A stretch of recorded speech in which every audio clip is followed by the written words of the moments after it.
Oh, the broadcast is live. It lets us know. It's awesome. Oh, we're doing it.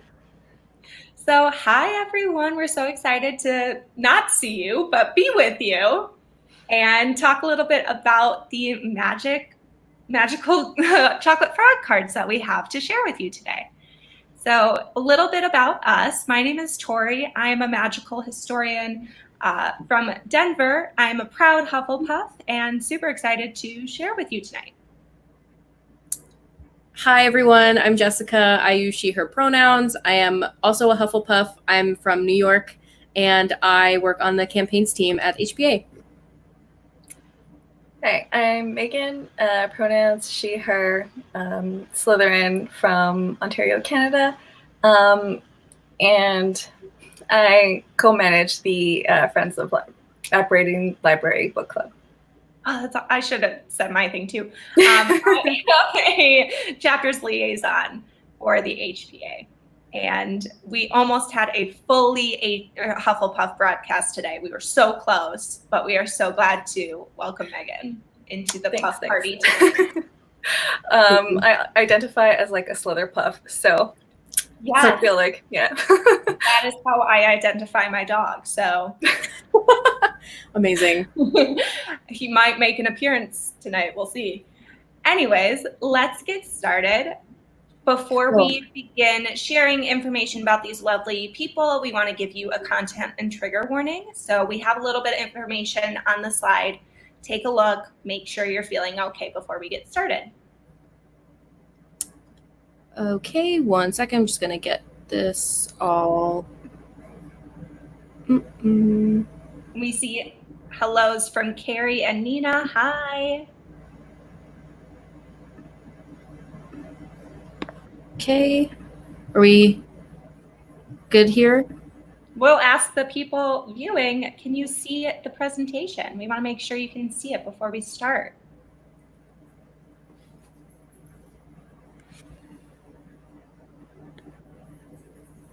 Might be a little delayed.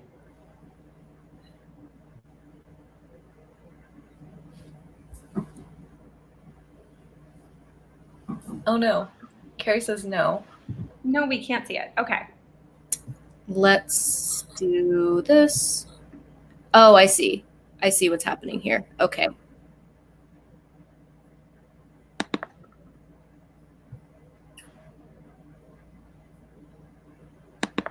Now we can see it. Awesome. Great. All right. Oh, Deanna says no presentation yet.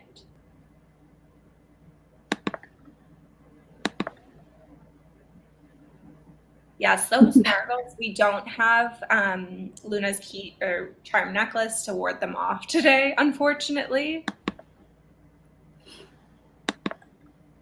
That was like some Harry Potter trivia. I didn't remember that. I hosted a trivia last month, and when I was waiting for my prefects to grade everybody's points and award them, I kept spewing out facts. And I was surprised by how much I could just take out of thin air. So, well, you know, I think all of us have different levels of knowledge, right? And speaking of different levels of knowledge, you might not know any of these people, but we are happy to share with you. First up is Gladys Bentley. So Gladys was the most famous lesbian of the Harlem Renaissance. As a young person, she defied gender-normative behaviors, which led to a psychiatric misdiagnosis of extreme social maladjustment. Realizing that her family would never allow her to be herself, she ran away to Harlem at the age of 16. She began her work as a pianist at Harry's Hansberry's Clam House, say that 3 times fast, which was a gay speakeasy, and was admired for her Black female masculinity, her musical talent, and her clever euphemistic lyrics. Langston Hughes wrote of her, Miss Bentley was an amazing exhibition of musical energy, a large, dark, masculine lady whose feet pounded the floor while her fingers pounded the keyboard, a perfect piece of African sculpture animated by her own rhythm. Although Gladys was extremely popular in Harlem and even appeared on television, She was persecuted for her masculinity and was forced to take hormones and pronounce herself cured of lesbianism. She died at the young age of 52, but her legacy and music live on. She's amazing, right? Yeah, she sounds super cool. I definitely want to investigate a little bit more about her music because I don't know about you guys about like quarantine hobbies, but I am thinking about, I'm going to try to teach myself piano again. Nice. So Nice. maybe we'll get there. All right, next. I admire her ability to wear that hat. I could never. Yes. Yes. Absolutely. Also, women in suits, beautiful aesthetic. So Right? good. I feel like hats need to make a comeback in all aspects of fashion. I don't know about you guys, just hats. Agreed. Next up is Representative Sharice Davids.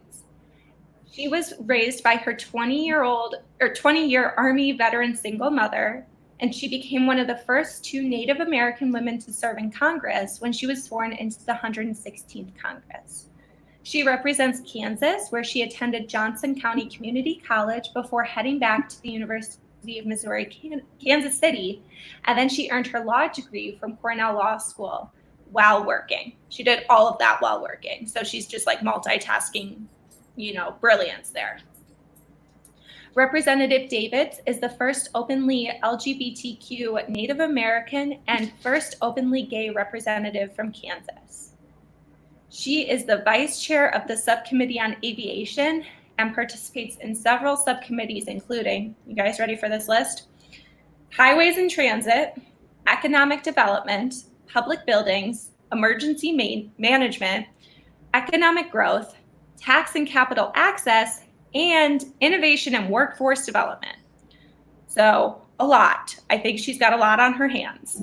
She is an advocate for affordable healthcare, climate change, mental health, and so much more. Sharice says in her congressional bio that I want others to have the same opportunities to achieve their goals, which is why I've centered my career on bringing more opportunities to the middle class. Sharice cites her education with helping her achieve her own goals and hopes to make it affordable for others. She also spent time as a White House fellow under President Barack Obama. Ray, I agree, a multitasking queen. I love being busy, but that just sounds too much for me. I don't know about you guys. I got so mixed up in just listing all of those for her. I can't imagine how organized she must be. Yeah, She was part of the like cohort of women who were all elected that year, like AOC and Kirsten Sinema, and I think there was like there was a lot of them, and they're all just really inspirational women. And I didn't know that she was queer until starting to do research for this, which is so awesome. It's amazing. Our Cool. next chocolate frog is Leslie Feinberg. Leslie, who identified as an anti-racist, white, working-class, secular Jewish, transgender, lesbian, female, revolutionary communist, was born September 1st, 1949 in Kansas City, Missouri, and raised in Buffalo, New York, in a working-class Jewish family. She died at home in Syracuse, New York, with her partner and spouse of 22 years, Minnie Bruce Pratt. Although she's now known for her many works, in her early life, Leslie struggled finding employment and faced discrimination from various employers. Some of her activism highlights, and I'm going to say some again, she was a key organizer in the December 1974 March Against Racism in Boston, a campaign against white supremacist attacks on African American adults and school children in the city. Also, when anti-abortion groups descended on Buffalo in 1992 and again in 1998 through 1999 with the murder of Dr. Barnett Slepian, Feinberg returned to work with the Buffalo United for Choice and its Rainbow Peacekeepers, which organized community self-defense for local LGBTQ+ bars and clubs, as well as the Women's Clinic. So those are just her highlights, you guys. She also created many great works, but is most known for her novel Stone Butch Blues. Her first fictional work, often described as genderqueer, is about Jess, who struggles with her gender identity and her quest for a space that she can call home. It tackles difficulty of being in a liminal space, of dealing with sexual assault, trauma, and the differences in experience based on class and identities such as butch and femme.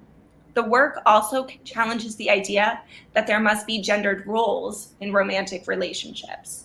Stone Butch Blues won several awards, including the 1994 Lambda Literary Award and the 1994 American Library Association Gay and Lesbian Book Award. A PDF is free to download through Leslie's website, which you can find here in her Chocolate Frog card. The legacy of her work continues on right now. In addition to the text of the novel, the online edition links to a slideshow entitled "This is What Solidarity Looks Like," which documents the breadth of the organizing campaign to free Cece McDonald, a young Minneapolis trans woman of color who was an organizer and activist. McDonald was sent to prison for defending herself against a white neo-Nazi attacker. The new edition of Stone Butch Blues is dedicated to her.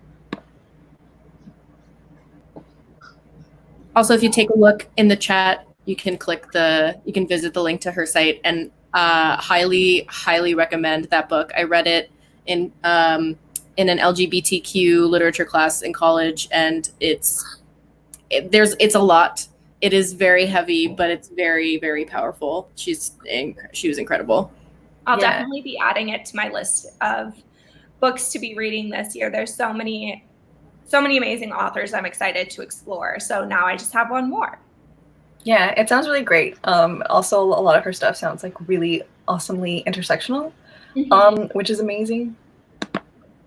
Absolutely. And Carrie said she was exhausted just listening to that. Believe me, Carrie, there's so much more on her that you guys can learn about, and her activism spanned decades.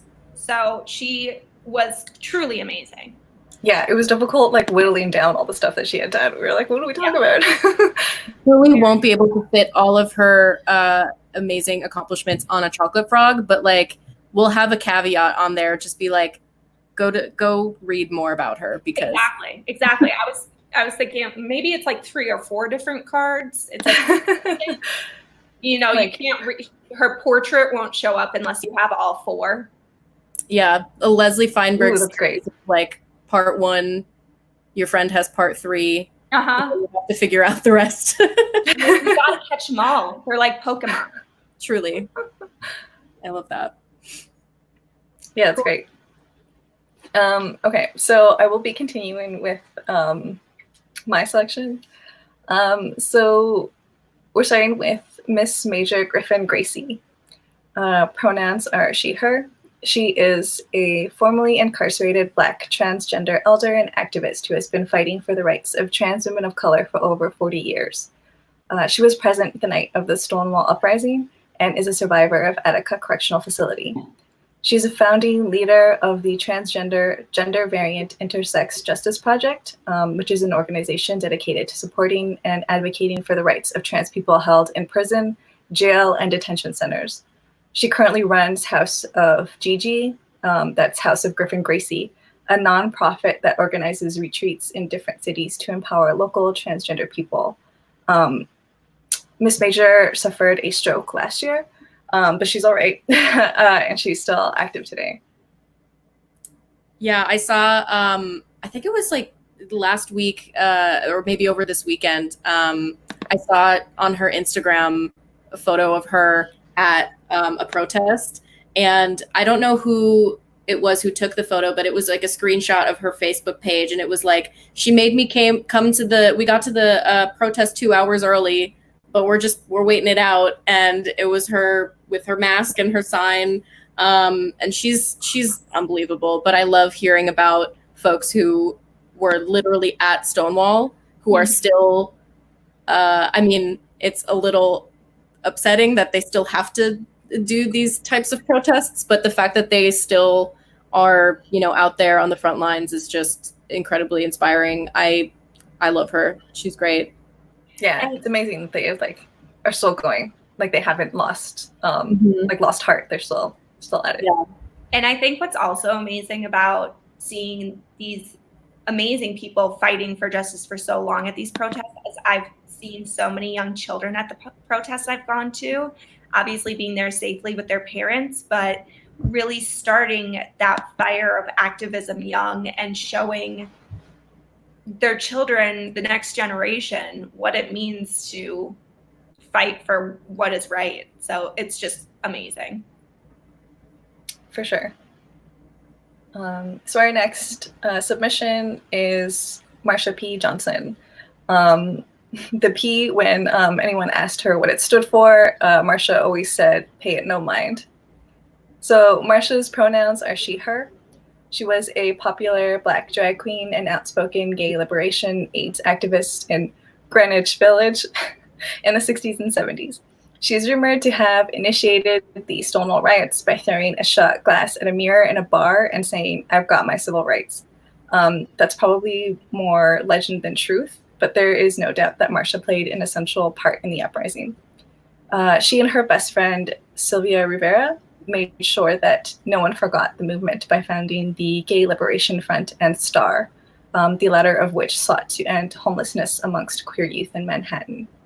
She also worked with ACT UP to end the AIDS pandemic and was so well loved by the people of Greenwich Village that she was dubbed the mayor of Christopher Street.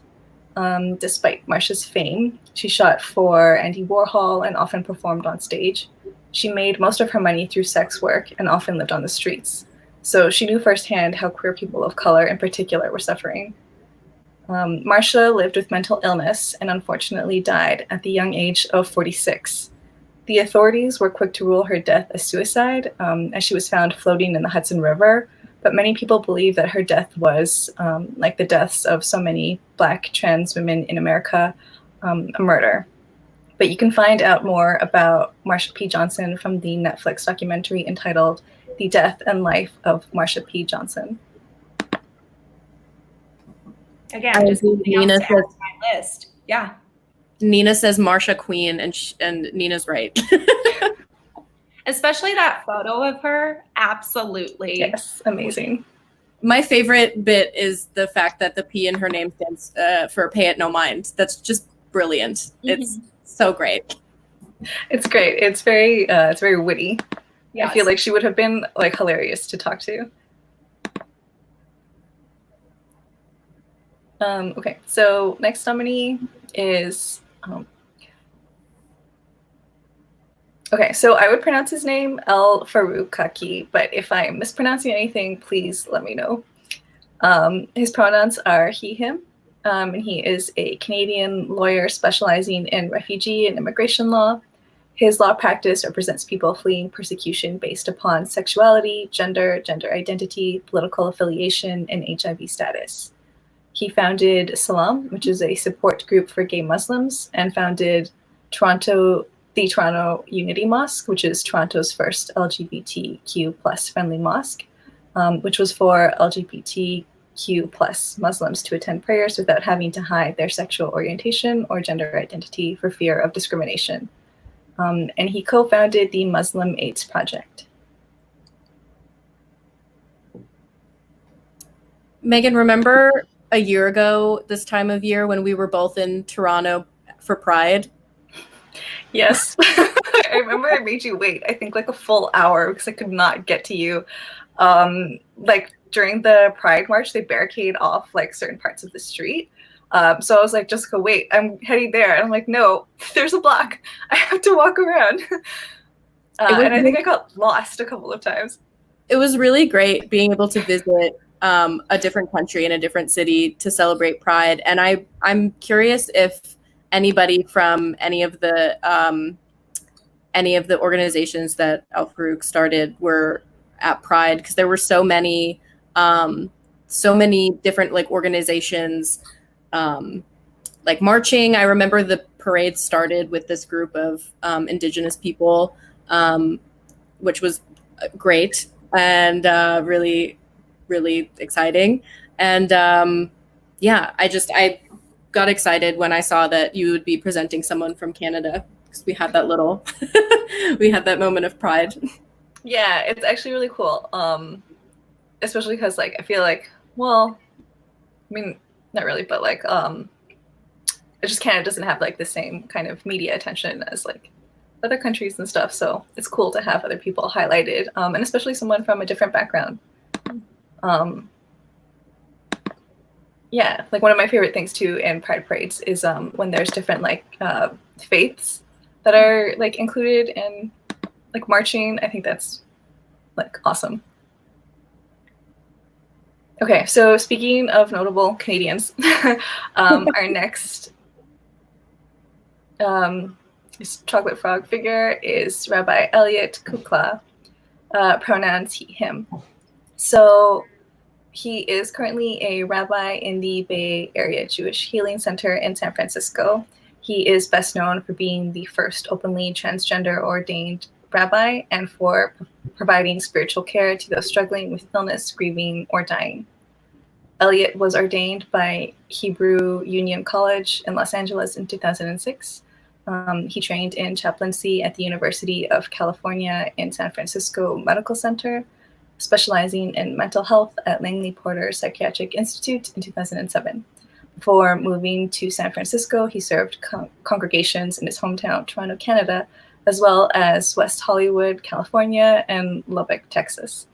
Some of Rabbi Kukla's most notable achievements include becoming co-director of the Healing Center's Kol HaNishama, which is the Jewish end-of-life care volunteer hospice program, having numerous articles and opinion pieces published in a variety of periodicals, and serving as adjunct faculty in pastoral care at Starr King School for the Ministry, which is a part of the Graduate Theological Seminary of UC Berkeley.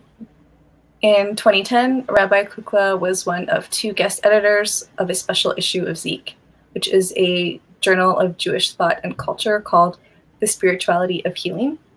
His articles are published in numerous magazines, as well as anthologized widely, including in the recent books Torah Queries, The Passionate Torah, Balancing on the Mekitzah, and Righteous Indignation. Rabbi Kukla has lectured on spirituality and mental illness, end-of-life issues in Judaism, and Jewish perspectives on gender diversity across the US and Canada. His prayers and rituals for new life cycles have received national attention. So Rabbi Kukla enjoys coffee, Lizzo, and Shabbat. So, a couple of things. Hard yes to Lizzo, absolutely. If I'm using this correctly, stan her. I don't know the young lingo of people. That was perfect. Great job. Thank you. I just joined TikTok, so I'm learning. Great. Also, Carrie made a great point that Rabbi Kukla wrote a wonderfully worded opinion piece about his body in relation to the pandemic. And Carrie and I must have just had like a brain meld because I was thinking about the quote on the front of the rabbi's chocolate frog card explaining how he thinks that society has deemed his body as less. And I just thought it's a really powerful statement to make and really eye-opening to think about. Yeah, I feel like if you have even just one of these traits that he lists, you're already kind of like in the position to be ignored. But like if you've got like more than one of them, people are just kind of like, well, it's not a huge loss, which is like terrible, especially in like anything to do with medicine. Mm-hmm. Absolutely. If you have a link to that opinion piece, feel free to leave it in the comments, because I personally would be really interested in reading that, and I'm sure other folks would as well. And if not, everyone should Google it, because I'm going to Google it later. Yeah, absolutely. Mm-hmm. I am, Megan, when you were reading that he enjoys coffee, Lizzo, and Shabbat, it reminded me, and I was talking to my mom about this yesterday, about the point in Order of the Phoenix when, or in the movie at least, when Dumbledore says his entire name, and and he says Albus Percival Wulfric Brian, It just sounded like that Lizzo felt like that Brian moment, and it just made me giggle. I also suggested to my mom that a really under the radar dog name would be Brian, like as a Harry Potter name. My dog's name is Brian, and somebody'd be like, how is that related to Harry Potter? You go, well, you're not a true fan. You don't know all of Dumbledore's middle names. Oh, great. Thank you. In the comments, our trusty HPA person, whoever that mystery person is, shared the article. Oh, it's a secret house elf? Secret house elf. Love them. Love those little house elves. They're so helpful. They are. All right. So I'm going to continue on with Audre Lorde. And sorry, I'm reading the comment. House elves have trouble typing. Please ignore typos, tiny fingers. Noted. Thank you so much for your hard work. I appreciate your tiny fingers doing that hard work. So Audre Lorde was a Black lesbian feminist writer, poet, and activist. She's from New York. Her writing is some of the most revered work in the canon of feminist literature. It's centered on queerness and sexuality, as well as social and racial justice. Something she was particularly adamant about in her work as a poet and an activist was the analysis of inequality through an intersectional lens, meaning she emphasized the importance of embracing rather than ignoring differences in race and class and sexuality, to always make sure multiple perspectives were considered when discussing identity and equality. She has a particularly famous essay that focuses on this idea. It's called "The Master's Tools Will Never Dismantle the Master's House." She uses this work to say that the patriarchal system that is in place was created by men, and in the same way that racist systems were created by white people, etc. So in order to dismantle these systems, instead of using the same tools that were used to build it, the only way to enact change is to deconstruct the system using new tools and new perspectives. In addition to being a writer, her and her friend Barbara Smith founded a press of our own, Kitchen Table Women of Color Press. It not only functioned as a press, but also a network and resource for women of color across the world. It went on to inspire more feminist publishing companies, which is amazing. I highly recommend going out to seek some of her work. It really is transformative to read, particularly the book Sister Outsider, which is a collection of some of her most famous works and essays, including the essay Master's Tools Will Never Dismantle the Master's House. I read, again, in college. I was a gender studies major, so I'm very familiar with a lot of these folks who are writers specifically, but I read Sister Outsider in college, and it has some really incredible work, and it's a really great way to get a good sense of her place as a writer and an activist all in one place. So highly recommend that. I was just going to say, Jessica, about the Master's Tools, never dismantling the Master's House. I think that's a really, not unique, but I think it's a really interesting way to think about systemic racism, because realistically, our society works the way it was built.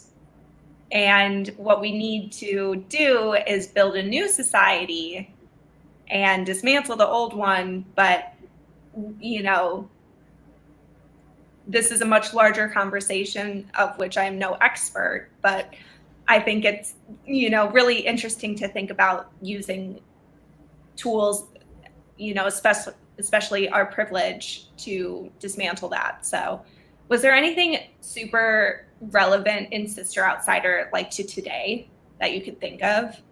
Sorry, I'm putting you on the spot. That's right? Okay. It's been a couple of years, so I don't have it so fresh in my mind. But that one essay alone is incredibly, I think that essay is so popular because it really sums up a lot of what she stood for and the stuff that she was working for, and the fact that she was an out Black lesbian feminist. Like, she was very unapologetic about all of the aspects of her identity, and she wanted to make sure that instead of people saying like, I don't see color, I don't see like gender, whatever. She was the one to say, no, we should recognize those differences and celebrate them, because we need those differences in order to dismantle these really patriarchal and racist systems that exist, which is obviously a fight that's still happening today.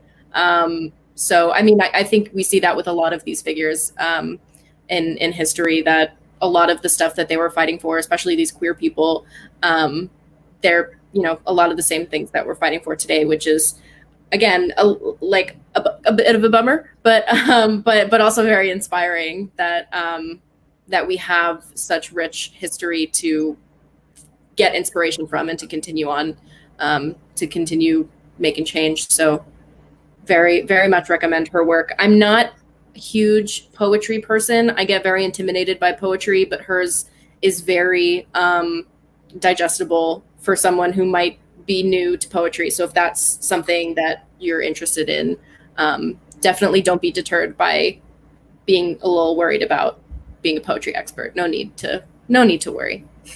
I think one thing I recommend with poetry, I'm not a poetry expert either, but I do enjoy it, is I just read it out loud and, kind of just like let it sink in. And one of my friends during the beginning of quarantine was reading a new poem every day on their Instagram. And I think it's like almost when you hear it again, you're like, oh. Yeah. And then you're like, I got it. Yeah. I don't know. That's just me. And that was my trick with like Shakespeare in college, was I would just like in my room and read it out loud. It's the first thing I thought of too. I'm like, that's what our English teachers used to always tell us too. Like, read Shakespeare out loud so you can get like the cadence. It's like you would read it, I would read it, and then I would watch a production of that play, and then I'd probably read it again, and I'd be like, okay, I got it. But I know poetry can be a lot more intimidating for a lot of people. But we have some new people on, and Begonia, I'm glad that helped. Also, just a side note, somebody left some socks for the secret house elf, but they were very, very much wanted to let everybody know that they and all of the other magical creatures are highly paid by the HPA in both galleons and lovely clothing items. But socks make great tips, so feel free to throw them in there, because we love our house elves very much. Give them all the socks. I really wish they were the, like the magical socks that Dobby makes Harry one year, the ones with the The mismatched ones. Yeah. We gotta give all the socks we can. Mm-hmm. All the mismatched socks. All right. Next up, we have Sally Ride. She was the first American woman and the youngest person to enter space as part of the mission aboard the Space Shuttle Challenger in 1983.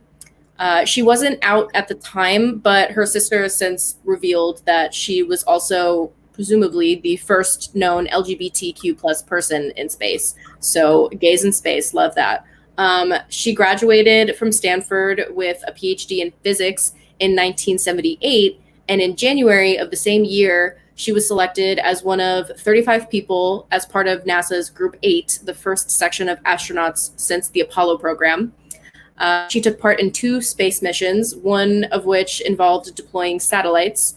And she was the one who used the robot arm to release and collect satellites, which is just a really cool visual.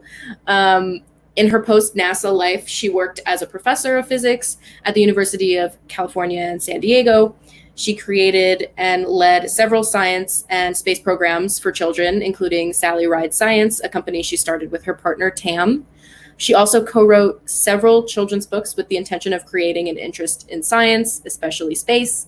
And something I love about her is not only that she was a successful woman in STEM, but she was a queer successful woman in STEM, something we don't get to see as often as we should.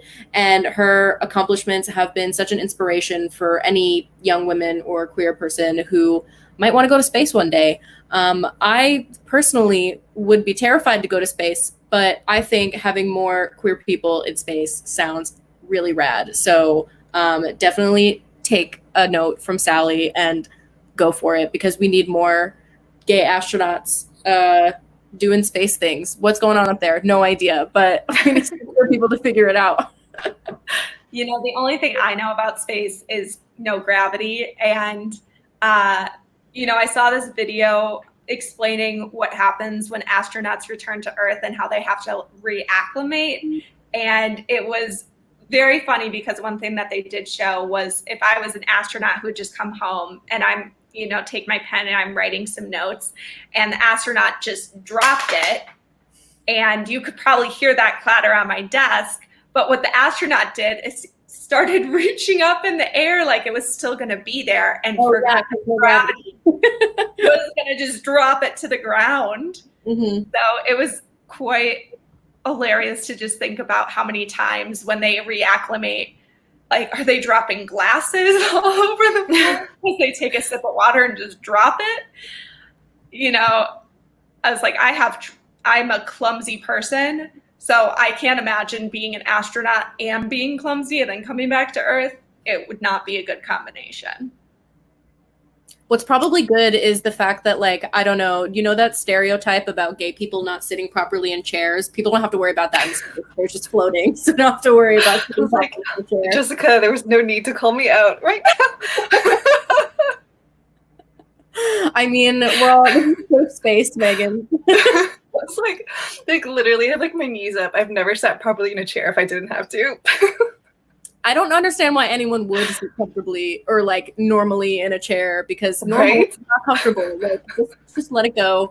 I very specifically have a chair that has no arms because I need free range to move around. So astronauts just really have that all settled. Very smart Yes. of them. Also, like, gays in space sounds like the best way to sell me on like watching a movie or like reading a book. Like, it's just a great tagline. Or like, yes, I'm about it. Mm-hmm. Agreed. That's all I need. All right, next up we have Sylvia Rivera, who Megan spoke about earlier. Also, Ray asks, my question is, how do people sit properly in a chair? That's a great question. If anyone knows the answer, feel free to comment, because I don't know. I'm not the person to ask. I don't think there's any like proper way to sit in a chair. You decide what works for you. I think right now I'm on the edge of my seat because I'm trying to actively not touch my face. So I'm concentrating on other things. But sometimes I'll do the like make a 4 with my legs. I don't know if you guys do that, where one leg is tucked in and the other is straight. Or I'll do crisscross applesauce in my chair. So I've gotten into the just completely giving up with sitting, and then I just stand up. Which is next level. Which it's helpful in quarantine, because, you know, if you're sitting at a desk all day doing work, I need to stand up a little bit. I'm not going outside as much as I was pre-quarantine, so gotta stand up. Just get rid of the chair altogether, which is what the astronauts do, because they don't have to sit down. It all comes back, y'all. They probably don't have any back problems. Oh my God, that's so true. I didn't even think of that. And as someone who has a terrible back, wow, that sounds wonderful. Maybe I should rethink going to space for the sake of just my back and not having to sit down. Who knows? And Begonia says, heck yes, gays in space is all I want to watch, read, etc. Same, me too. Yeah, same. Hard same. /creators out there looking to get some inspiration, do some gays in space. Any way you can, we love to see it. Yeah, if you can put some like giant robots in there too, like Voltron or like Gundam style, I'm super into it. Nice. I love that idea. You have a challenge now for the rest of the week. That's your prompt.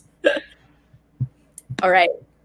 So Sylvia Rivera, who Megan mentioned before, she was like, her and Marsha P. Johnson were basically BFFs. They did all of their activism stuff together. They're both very much known as the two leaders of the Stonewall uprising that night. Sylvia was a Latina trans woman, and she was, like I said, in addition to just the night at Stonewall, she was a very active activist in the queer liberation movement and protests against police violence. against queer people that started in the late 60s. The protests that started, not the violence that's been going on for a long time. She co-founded with Marsha Starr an organization to help and house queer homeless youth. She was very vocal about the discrimination within the queer community, particularly calling out the intersectional privilege of white cis men, which definitely is still a thing today. She's particularly known for her work fighting for the Sexual Orientation Non-Discrimination Act, a New York law that prohibits discrimination on the basis of actual or perceived sexual orientation in employment, housing, public accommodations, education, credit, and exercise of civil rights. So this law was finally enacted in 2002, which not that long ago. And in 2019, New York enacted another law, the Gender Expression Non-Discrimination Act, which added gender identity and gender expression as protected categories under New York's human rights law, which is, a clear example of how her work has continued and is still inspiring change today. She is well remembered for her fight to end hunger and homelessness in New York, with a number of food pantries and queer youth shelters named after her, as well as the Sylvia Rivera Law Project, a legal aid organization named after her that serves low-income or people of color who are trans, intersex, and gender nonconforming. She's unbelievable. Just her and Marsha together, like dream team, like icons of queer liberation activism. Just all around incredible people. But she nails it. She's great. And I think you mentioned previously, Jessica, that Sylvia passed away in 2002. And so at that time that law was finally passed, she was working up until she died, which is amazing for anybody. And for all that she accomplished just makes it like so much more outstanding that she was literally working for what she believed in until she passed. Yeah, which is a really common thing for a lot of queer people. They fought until the very end, and which is just it's unbelievable that it's really inspiring. And I feel like I kind of sound like a broken record, but hearing all of these stories is so incredibly helpful to somebody like me who, we're all activists. We all get tired and we all have difficult days and periods of time when we're doing our work. But hearing these stories is, especially during Pride Month, especially during a time when we are as activists so focused on, these protests and everything going on. These are the types of people who we are remembering and who we're doing it for and building off of the work that they started and doing it in their honor, which is really important for any type of history, let alone specifically queer history, which is why we need more queer people on our chocolate frogs. So I fully believe that this is just our first edition 2020 batch of chocolate frog cards. I think we can do a second edition. I'm just putting that out in the universe. I'm not promising anything, but I just think we can definitely find more amazing people to celebrate. Begonia asks, is there a documentary about Sylvia? Do you know, Jessica? I don't know. I imagine that she is. I've never seen the documentary about Marsha, but I assume that she's got to be at least mentioned or part of it because she was such a big part of Marsha's life. But if anybody else knows if there's a documentary or something about her, or if there's any sort of content that we could watch or something like that about her, definitely drop that in the comments because I can only imagine the stories that people could share about her and her life. I can imagine it's really great. Thank you for that question. Very good question. I hope somebody can find something. Another thing I'll Google later. It was a brief Google doesn't show anything prominent. Yeah. But our podcast you can listen to though. Oh, cool.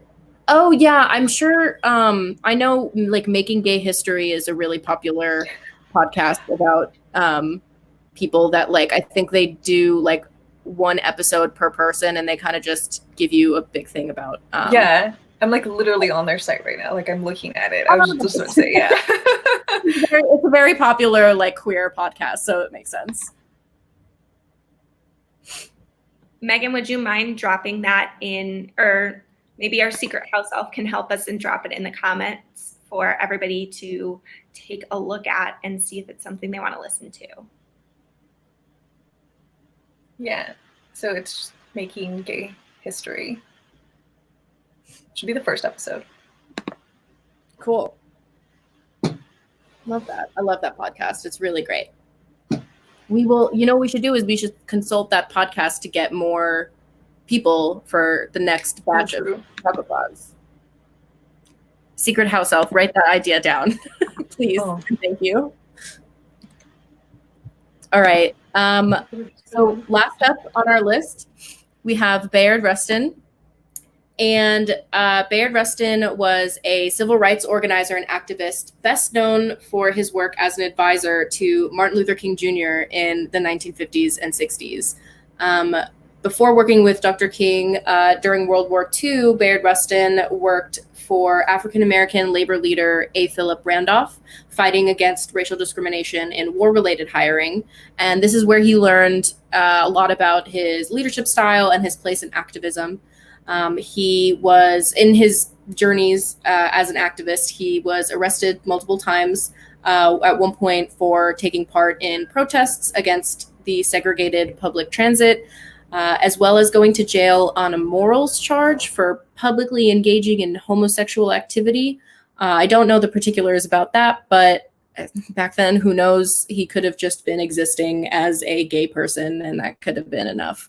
I think it's said that he spent like 60 days in jail for that charge, which is wild. When he began working for Dr. King, he taught him a lot about Gandhi's philosophy of nonviolent resistance and advised him on the tactics of civil disobedience, which is obviously something that Dr. King is known for. And Bayard Rustin was also a key figure in the organization of the March on Washington for Jobs and Freedom, which is where Dr. King gave his legendary I Have a Dream speech.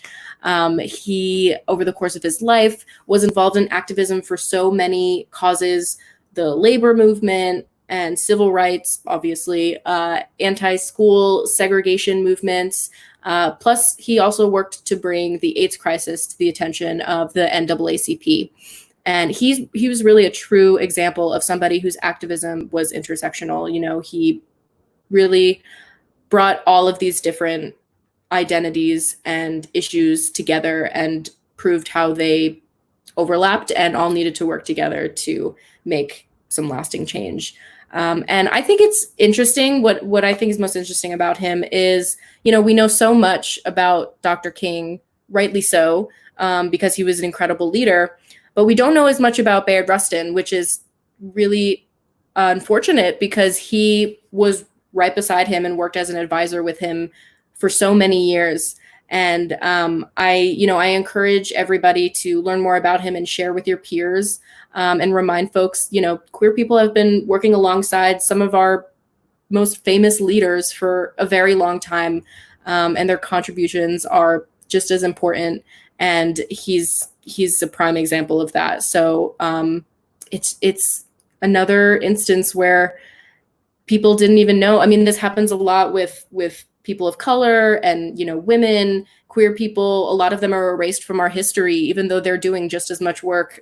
So I very much encourage folks to learn more about him and the work that he did with Dr. King, because, you know, helping organize that march where that, you know, legendary speech happened is wild to think that, you know, he doesn't really get the same kind of spotlight for that when he was doing such great work. So yeah, that's my pitch.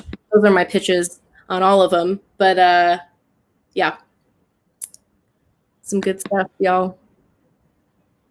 Yeah. Also, I appreciate Jamie, he letting me know that my mic was muted, but I wasn't trying to say anything, but thank you. Oh no, my slide is falling. It's okay. It's still there. And I completely agree with you, Jessica. I think it's it's eye-opening to learn about these figures in history that we may have not heard much about that did such amazing things. And we were saying a lot of things that people might have heard of, like Starr and Stonewall and Dr. King, and these things that we do know, but these people were just hidden in the shadows. And now is really a great opportunity to bring them to light, which is, a great aspect of Pride, is really showcasing the amazing work of the entire community. So I also second your encouragement, and it's something I'm going to be taking to heart as well, as learning more about the community. I'm not personally part of the community, but I would love to learn more about all these amazing accomplishments of these people and find some new role models for myself. I think something we're learning right now, especially with the Black Lives Matter movement, is the importance of having allies working in the movement with us. So, people who are not Black or not queer, using their privilege to go into those movements to amplify the voices of the people who are doing the really important work is something that is really invaluable. And I think can, as we've been seeing already over the past 2 weeks, really make some really lasting change, hopefully, fingers crossed. I mean, things are changing. It's obviously not going to happen overnight, but it's, we talked a lot about, for example, the Stonewall uprising it started as a riot/protest against the violence of police, which is exactly what's happening right now, especially police violence against, Black and brown people. So this fight continues on. We take what we've learned from these folks who have done such incredible work, and we continue to do it now. I was telling Tori and Megan earlier today that I've been rereading Harry Potter with some friends over quarantine, and I am now on Deathly Hallows. And earlier this morning, I read the Hermione quote that the HPA uses quite often, which is, "I'm hoping to do some good in the world." And I forgot where that quote was in the book. So when I got to it this morning, I got very emotional because it is just really, it's a perfect culmination of everything that the HPA does.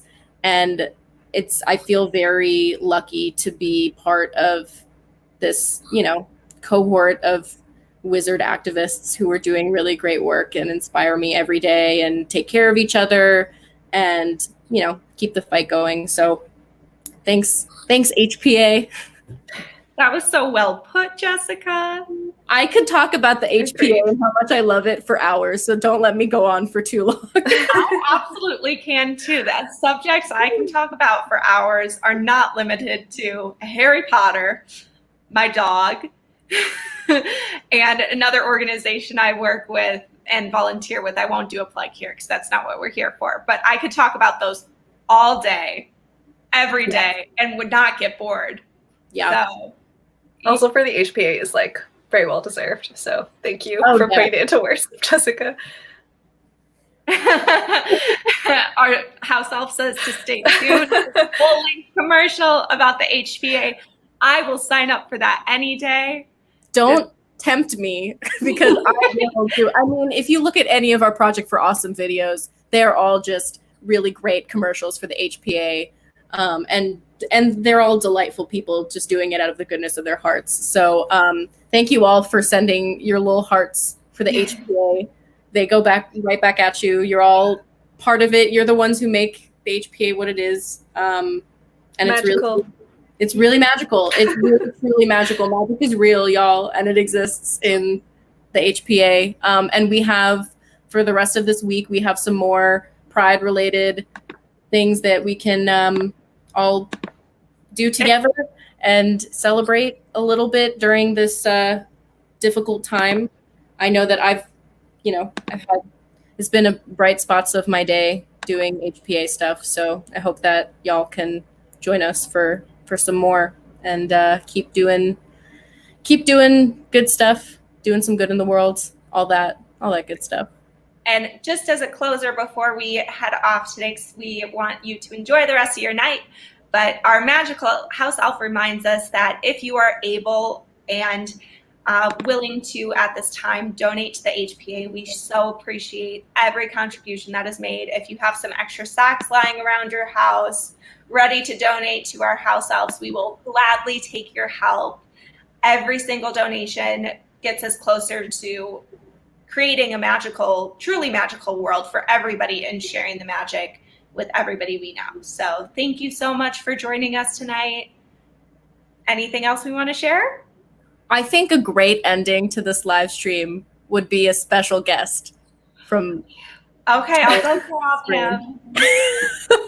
I mean, would it be an HPA live stream if I didn't advocate for having a dog present? I mean, we all know how this goes at this point. I mean, no one's surprised. Ray especially is not surprised. That's fair. Also, Tori's dog is beautiful. He was sleeping. All right, come on, buddy. Oh no, again. He was sleeping again.